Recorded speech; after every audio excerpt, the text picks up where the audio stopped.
जिस व्यक्ति की बीमारी खत्म ही नहीं हो रही, कभी पाँव में दर्द आ गया, कभी कमर में दर्द आ गया, कभी पीठ में दर्द आ गया, कभी सिर में दर्द आ गया, कभी आंखों में तकलीफ हो गई, कभी दमा चलने लगा, सांस चलने लगी, कभी डॉक्टर को दिखाया तो थायराइड हो गया, कभी मालूम पड़ा कि मेरा कोई ब्लड कम हो गया, कोई प्लेटलेट कम हो गई, कोई कुछ हो गया, कोई कुछ हो गया।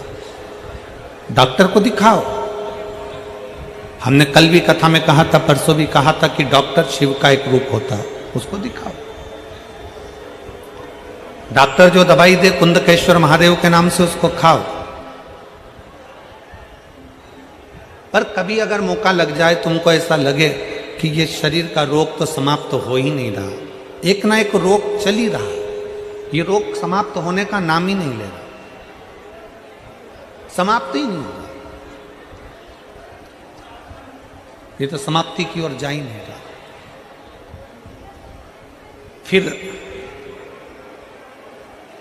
पिपलेश्वर महादेव का नाम लेकर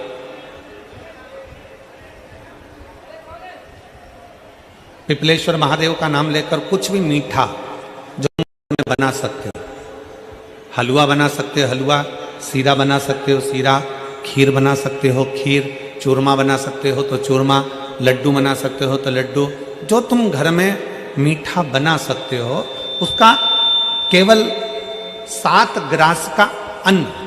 कितने ग्रास? जम के बोलो जरा।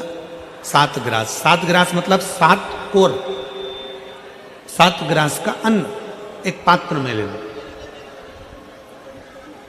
और पिपलेश्वर महादेव का नाम लेकर किसी भी शिवालय में, शंकर के मंदिर में जाकर एक बेलपत्र रखकर उस जो प्रसाद तुम बना कर ले गए हो, जो तुम भोग बना कर ले गए हो, उसका स्पर्श कर कर पिपलेश्वर महादेव का नाम लेकर शंकर को उस भोग को रखकर, बेलपत्र रखकर शिवजी को 7 बार एक ही लोटे का जल, केवल एक लोटे का जल 7 बार उत्तर की ओर मुख कर कर दक्षिण में खड़े होकर शंकर के शिवालय पर 7 बार एक ही लोटे का जल 7 बार थोड़ा थोड़ा कर कर उसको गिरा दीजिए, शिव जी के ऊपर चढ़ा दीजिए 7 बार।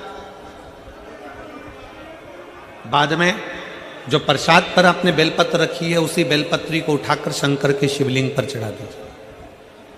बाबा को प्रणाम करिए, बाबा मेरे शरीर का रोग समाप्त नहीं हो रहा, गोलियां खा रही हूँ, दवाई खा रही हूँ, कुंदकेश्वर महादेव का नाम लेकर दवाइयाँ ले रही हूँ, पर कभी घुटना, कभी कमर, कभी आँख, कभी थायराइड, कभी कुछ, कभी बीपी, कभी शुगर, कुछ ना कुछ चल ही रहा है। बाबा अब आपको संभालना। किसी भी दिन पिपलेश्वर महादेव का नाम लेकर वो चढ़ी हुई बेलपत्री लियाओ, प्रसाद लियाओ, घर पर आने पर जैसे ही घर के अंदर प्रवेश करो सबसे पहले बेलपत्री को चबा चबा कर खा लो।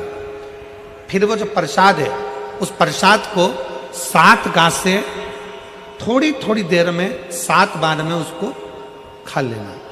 बाबा देवाधिदेव महादेव का नाम लेकर, पिपलेश्वर देव का नाम लेकर प्रणाम कर कर जल का आचमन, हाथ की हथेली में जल लेकर 7 बार आचमन कर लीजिए और शिव का, पिपलेश्वर महादेव का नाम ले लीजिए।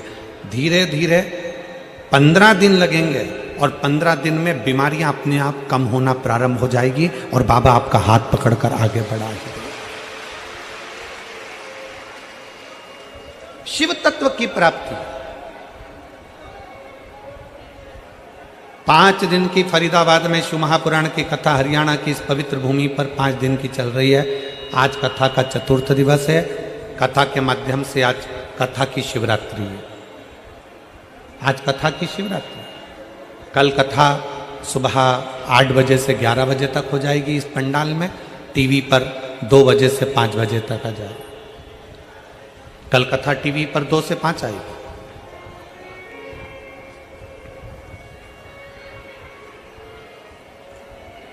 लाखों की संख्या में आप लोग आए हैं। पंडालों में जगह नहीं है, गाड़ियों के गेट खोल खोल के आप लोग बैठे हुए हो, पेड़ों की छांव में बैठे हुए हो, जहां तुम्हें जगह मिल रही है वहां बैठे हो। व्यर्थ की बातों में समय ना गवाते हुए जो 2-2.5 घंटे हमें कथा के मिले हैं, आज 4th दिवस की कथा को इतने दिल से सुन लो कि तुम अगली बार जब कथा में आओ तो तुम्हारा भी एक पत्र व्यासपीठ पर रखा हुआ मिले कि बाबा ने मेरे ऊपर कृपा की। कैसी भी बीमारी हो, कैसा भी दुख है, कैसी भी तकलीफ है, कैसा भी कष्ट है, कैसा भी समस्या है, पिपलेश्वर महादेव का नाम का थोड़ा सा मीठा बनाकर पूजन कर कर बेलपत्र रखकर शिव को जल चढ़ाकर बेलपत्र वापिस शिव के शिवलिंग पर रखकर फिर बाबा को जल समर्पित कर बड़े भाव के साथ में बाबा के उस आनंद को प्रसाद को लेकर आए, उसको पाए, उसको पाई।